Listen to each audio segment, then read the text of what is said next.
Hey everyone, it's Laurie from Quick Scrap Craft, and welcome to a big fat layout share. That's because I haven't done a layout share, and I gotta put these blades away from my Creative Memories circle thing, or somebody's gonna get hurt. But I haven't done a layout share in a while because I just haven't had time, and I have been making layouts. So this is layout share from what?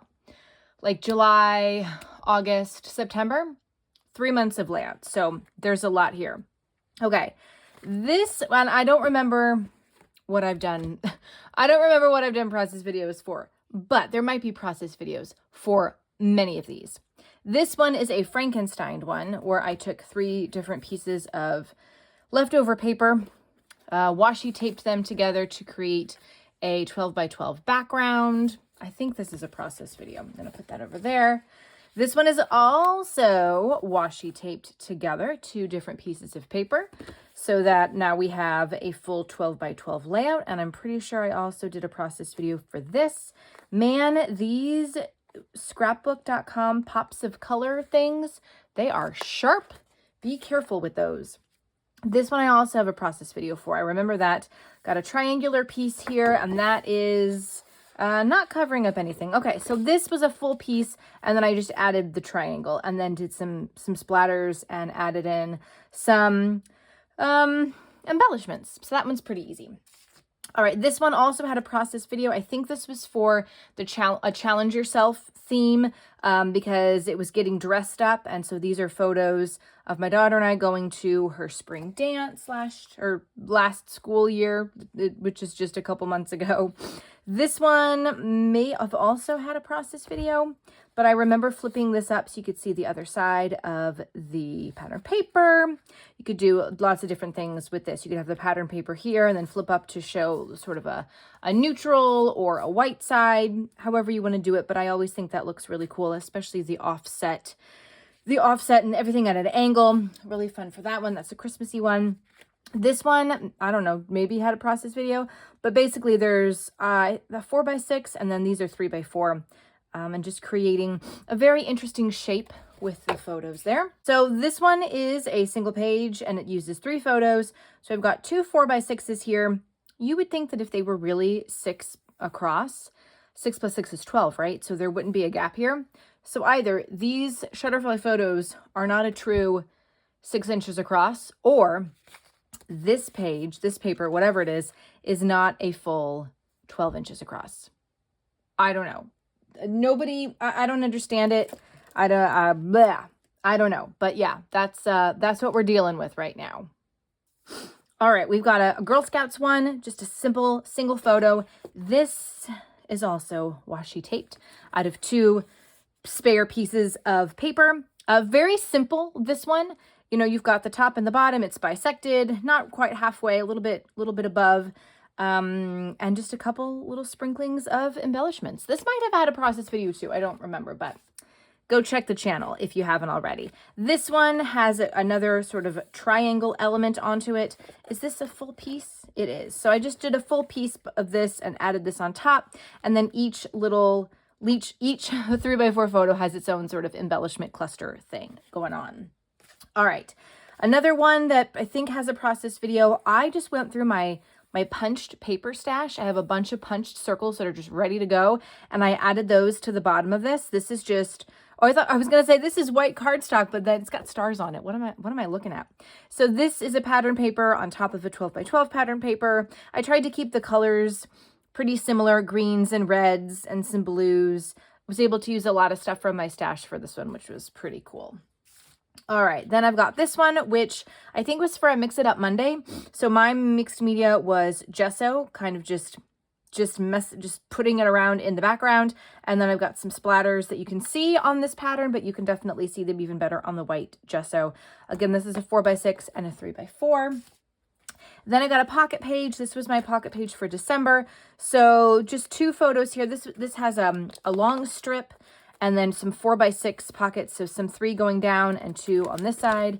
And then over here, I cut a photo down so that I could fit it on this 4x6 piece. And then just a lot of, like, you know, the cut apart pieces, this floral piece to make it look like it's a full, you know, 12 by 12. Just trying to keep things kind of similar. And then adding just big photos in the pockets. All right, another one from my Montauk trip. This had a process video, I know for sure. I cut these photos down to 3x4, and then this was a 4x6 with a cool Simple Stories frame. Really fun way to get a lot of photos on one page. This one, I think maybe was a Mix It Up Monday. Anyway, I've got mixed media behind the photo, which I cut down to a 4x4, and then a little more of those Scrapbook.com pops of color. Super sharp. I'm going to have to test my Nuvo drops to see if they get as sharp. Is this like, these are pointy. Okay, not that one, because I think I messed that one up when I was putting it away. But these are pointy. They're really pointy, you guys.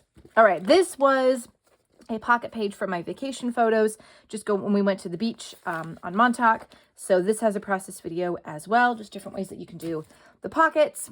This one just had a process video go live. This is my take on my friend Nina Craftina's sketch challenge, so definitely check that out. While you're checking that out, make sure you subscribe to the channel so you don't miss out on other process videos as they come about. I do process videos every Tuesday, as well as a couple scattered here and there throughout the month, depending on what hops and challenges I'm participating in. All right, this one I think also had a process video, and it is washi taping these random pieces of paper together. These are not Disney papers, but I'm making them Disney papers because the colors seem to work, but the embellishments are all from my Disney stash. Here's another one where I used circles, very similar, kind of similar to the Nina Craftina sketch. So I have a big circle, and the circles gradually get smaller, and then all my photos are in circles. And these are the foods that we ate while we were at Epcot and resort hopping for that quick January trip my husband and I took earlier this year. So here for the food, of course. Although now, with all of my stomach dietary issues, I'm not really here for the food anymore. But they do have a lot of dairy-free stuff. If you have food allergies going to Disney, you're going to be taken care of, because I got these dairy-free waffles. You can also get them gluten-free. This chicken salad wrap was amazing. This was a dairy-free, I think they called it like a hot pot. It was kind of like a shepherd's pie. It was a little spicy, which I'm not supposed to have, but it was very good with mashed potatoes on top, right? Dairy-free mashed potatoes. And then we got the beignets, and they were dairy-free, although I will say, I don't think my stomach was quite ready for that. And so I did have to run to the bathroom not long after eating those. So just be careful if you've got some dietary issues. Don't eat too much, basically. It's hard to do when you're on vacation, I know. All right, this had a process video. Did some triangle elements here, which I really love. Love all of this layering of embellishments, getting that Disney stuff out of the way.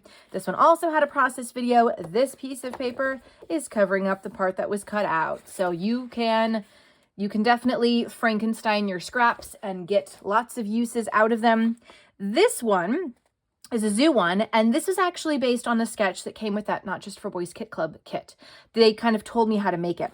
I wasn't wild about how the stencils worked with the Inklings, I think they were called. I don't have them out on my desk anymore, but I was also using not a paintbrush, but this, because I didn't have a paintbrush.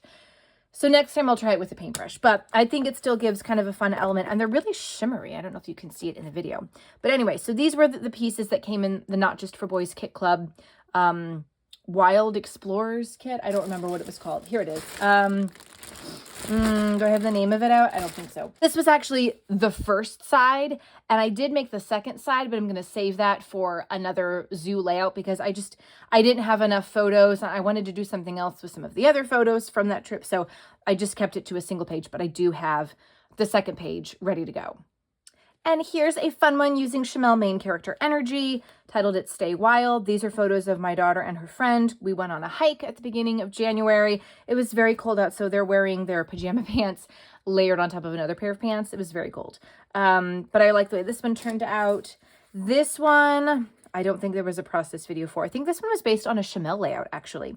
And these are, so we had to wait at the airport. I took a picture of myself in front of Delta because my daughter knows the John Mulaney Delta sketch by heart. And so I took that picture for her. And then this is us on the plane. I put this this embellishment here to kind of block out this dude who is getting out of his seat. But this is us on the plane, first class in Spirit Airlines, which doesn't really mean anything. It just means your seat is a little bit bigger.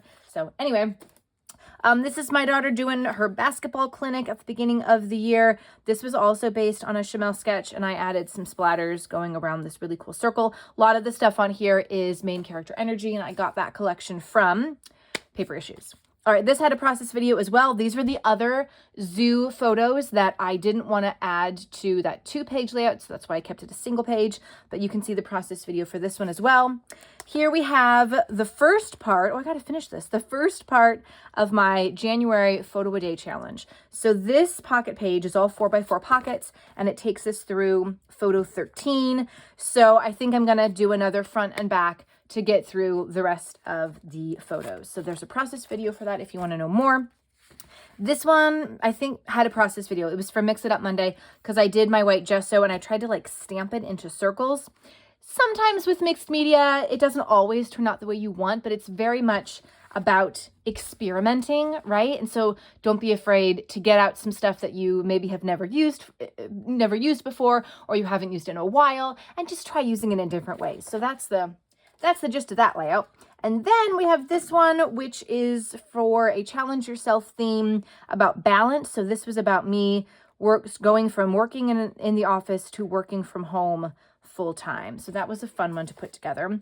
And then this was just a really easy one. There might have been a process video for this as well, about a Christmas light show that we drove through back in December. I cannot believe it's almost December again. 1, 2, 3, 4, 5, 6, 7, 8, 9, 10, 11, 12, 13, 14, 15, 16, 17, 18, 19, 20, 21, 22, 23, 24, 25, 26, 27, 28, 29. So 29 layouts across the span of 3 months. It doesn't seem like a lot, but I was on vacation for most of August. So yeah, that's pretty good, right? And I'll try to be better about posting my October layout share next month. So if you want to find out more about that, subscribe to the channel, give this video a thumbs up. Thanks for watching it all the way to the end, and I will see you guys next time. Bye.